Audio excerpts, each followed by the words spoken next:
स्वागत है दोस्तों आज के मुख्य समाचार में। आज देश और दुनिया से कई अहम और बड़ी खबर आ रही है, बात करेंगे हर खबर पर विस्तार से। राकेश टिकैत का बड़ा बयान, बोले भरम में न रहे सरकार, आंदोलन में नहीं है कोई फूट। एक और बड़ी अपडेट, कृषि कानून पर मोदी के यू टर्न के बाद सीए विरोधी प्रदर्शनों के लिए फिर से तैयार असम के संगठन। इसी के साथ अगली बड़ी खबर में आपको बताएंगे, मुंबई में भाजपा ने ममता बनर्जी के खिलाफ दर्ज कराई शिकायत, राष्ट्रगान के अपमान का है मामला। एक और बड़ी अपडेट, भाजपा काम नहीं नाम बदलने वाली सरकार, अखिलेश यादव का बड़ा बयान। इसी के साथ अगली बड़ी खबर में आपको बताएंगे, शर्जील इमाम की जमानत याचिका पर पुलिस से जवाब तलब, 11 फरवरी को सुनवाई। एक और बड़ी अपडेट, अखिलेश यादव का बड़ा बयान, बोले भाजपा जानबूझकर पेपर करा रही है लीक, नहीं देना चाहती नौकरी। एक और बड़ी अपडेट, पंजाब सरकार का बड़ा ऐलान, बोले केंद्र नहीं तो पंजाब सरकार देगी एमएसपी गारंटी कानून, 113 फसलें दायरे में लाई जाएंगी। एक और बड़ी अपडेट, प्रियंका गांधी का बड़ा बयान, बोली उत्तर प्रदेश मेरे दिल के बेहद करीब, यहाँ के विकास के लिए करती रहूंगी काम। तो चलिए देख लेते आज की पहली बड़ी खबर। राकेश टिकैत का बड़ा बयान, बोले भरम में न रहे सरकार, आंदोलन में नहीं है कोई फूट। दरअसल दोस्तों,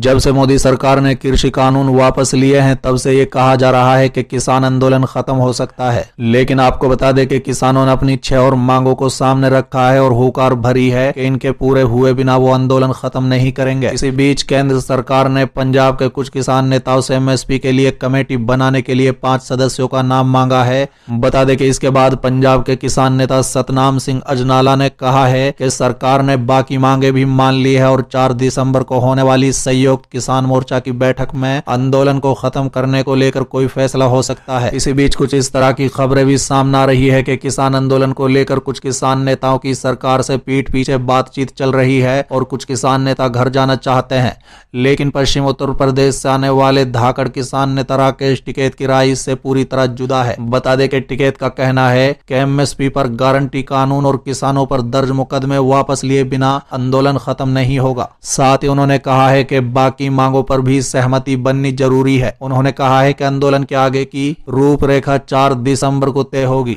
बता दें कि टिकैत ने आज तक के साथ बातचीत में कहा है कि सरकार को किसी तरह का भ्रम नहीं पालना चाहिए। टिकैत ने कहा है कि किसान आंदोलन में कोई फूट नहीं है और मांगे पूरी हुए बिना कोई भी आंदोलन छोड़कर जाने को तैयार नहीं है। साथ ही टिकैत ने कहा है कि सब लोग सरकार के टारगेट पर हैं और अभी ज्यादा खुशी मनाने की जरूरत नहीं है। जो किसान जितनी जल्दी आंदोलन छोड़कर घर जाएगा वो उतनी ही जल्दी जेल भी जाएगा। बता दें कि टिकैत की बात से साफ है कि वो किसानों की बाकी मांगों को पूरा होने से पहले आंदोलन खत्म नहीं करेंगे और उन्होंने मीडिया में उड़ रही इस तरह की खबरों का माकूल जवाब देने की कोशिश की है कि किसान आंदोलन जल्द ही खत्म हो सकता है। चलिए अगली खबर, कृषि कानून पर मोदी के यू टर्न के बाद सीए विरोधी प्रदर्शनों के लिए फिर से तैयार असम के संगठन। दरअसल दोस्तों, तीनों विवादास्पद कृषि कानूनों की वापसी के नरेंद्र मोदी सरकार के फैसले के बाद असम के संगठन नागरिकता संशोधन अधिनियम के खिलाफ फिर से विरोध प्रदर्शन शुरू करने जा रहे हैं। बता दें कि ऑल असम स्टूडेंट यूनियन यानी आसू से लेकर असम जातीय परिषद यानी एजेपी और राज्य और दल जैसे राजनीतिक पार्टियों तक असम के कई संगठन आंदोलन को फिर से शुरू करने की अपनी मंशा जाहिर कर चुके हैं। अधिनियम को लागू होने के बाद दिसंबर 2019 में जब से सीए विरोधी आंदोलन शुरू हुआ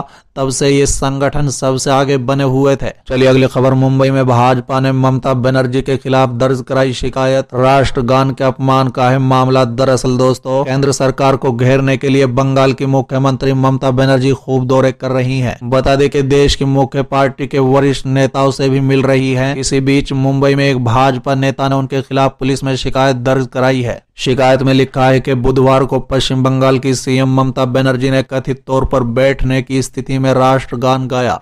चलिए अगली खबर, शर्जील इमाम की जमानत याचिका पर पुलिस से जवाब तलब, 11 फरवरी को सुनवाई। दरअसल दोस्तों, उच्च न्यायालय ने 2019 में सीए और एनआरसी विरोध प्रदर्शनों के दौरान भड़काऊ भाषण देने और हिंसा भड़काने के आरोप में देशद्रोह के मामले में गिरफ्तार जेएनयू छात्र शर्जील इमाम की जमानत याचिका पर पुलिस को नोटिस जारी कर जवाब मांगा है। बता दें कि न्यायमूर्ति रजनीश भाटागर ने पुलिस को मामले में अपना पक्ष रखने का निर्देश देते हुए सुनवाई 11 फरवरी 2022 तय की है। चलिए अगली खबर अखिलेश यादव का बड़ा बयान, बोले भाजपा जानबूझकर पेपर करा रही है लीक, नहीं देना चाहती नौकरी। दरअसल दोस्तों, समाजवादी पार्टी के राष्ट्रीय अध्यक्ष Akhilesh Yadav UP TIT paper leak कांड पर भाजपा पर बरसे और उन्होंने कहा है कि ये पेपर लीक जानबूझकर कराया गया है, सरकार नौकरी देना ही नहीं चाहती।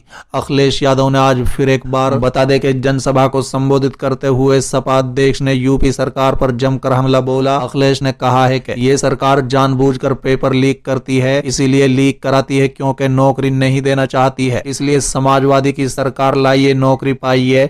ये बिल्डोजर वाली सरकार, याद रखे कि लोगों पर बिल्डोजर नहीं चलता। साथ ही अखिलेश यादव ने कहा है कि भाजपा के पास सिर्फ नाम बदलने का विकास है, इनका विश्व रिकॉर्ड बनने जा रहा है। चलिए अगली खबर, पंजाब सरकार का बड़ा ऐलान, बोली केंद्र नहीं तो पंजाब सरकार देगी एमएसपी गारंटी कानून, 113 फसलें दायरे में लाई जाएंगी। दरअसल दोस्तों, एमएसपी को लेकर पंजाब सरकार ने बड़ा ऐलान किया है कि कृषि मंत्री रणदीप सिंह नाभा ने कहा है कि अगर किसानों को केंद्र सरकार एमएसपी गारंटी कानून नहीं देगी तो पंजाब सरकार किसानों को एमएसपी की गारंटी देगी। साथ ही उन्होंने कहा है कि 113 फसलों को एमएसपी के दायरे में लाया जाएगा। आपको बता दें कि पंजाब में विधानसभा चुनाव से पहले विपक्षी राजनीतिक दलों से मुद्दा छिन गया है। बता दें कि कृषि कानून वापस होने के बाद अब किसान एमएसपी की गारंटी को लेकर दिल्ली की सीमाओं पर डटे हुए हैं। हालांकि केंद्र की सरकार ने किसानों की इस मांग को पूरा करने से पहले कमेटी का गठन किया है। बता दें कि कमेटी में किसान नेताओं को शामिल करने के लिए किसान संगठनों से नामों की सूची मांगी है। किसानों की मांगों को लेकर केंद्र सरकार के लगातार फैसले लिए जाने से पंजाब में होने वाले विधानसभा चुनाव में राजनीतिक दलों से चुनावी मुद्दा छिन गया है। चलिए अगली खबर, प्रियंका गांधी का बड़ा बयान, बोले उत्तर प्रदेश मेरे दिल के बेहद करीब, यहाँ के विकास के लिए करती रहूंगी काम। दरअसल दोस्तों, कांग्रेस महासचिव प्रियंका गांधी वाड्रा ने कहा है कि उत्तर प्रदेश में महंगाई, बेरोजगारी और किसानों की समस्याएं हैं, महिलाओं की सुरक्षा और सशक्तिकरण, दलित और कमजोर वर्गों पर अत्याचार, भ्रष्टाचार, खराब कानून व्यवस्था को भी सवाल है। बता दें कि साथ ही प्रियंका गांधी ने कहा है कि उत्तर प्रदेश मेरे दिल के बेहद करीब है और मैं यहाँ के विकास के लिए काम करती रहना चाहूंगी।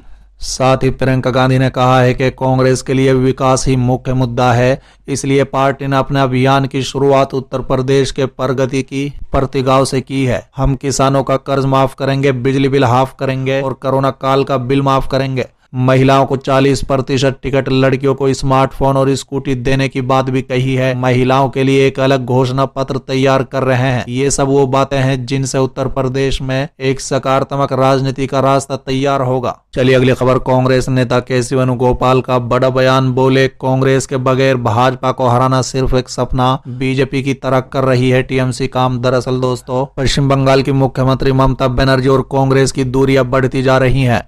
ममता की नजर विपक्षी नेतृत्व पर है, इसलिए वो कांग्रेस को किनारा करने में कोई कसर बाकी नहीं छोड़ रही है। बता दें कि जिन राज्यों में क्षेत्र पार्टियां हैं वहां चुनाव नहीं लड़ने का ऐलान कर उन्होंने साफ कर दिया है कि वो तृणमूल कांग्रेस के निशाने पर सिर्फ कांग्रेस है। यही वजह है कि कांग्रेस ने भी जवाब देने में कोई देर नहीं की।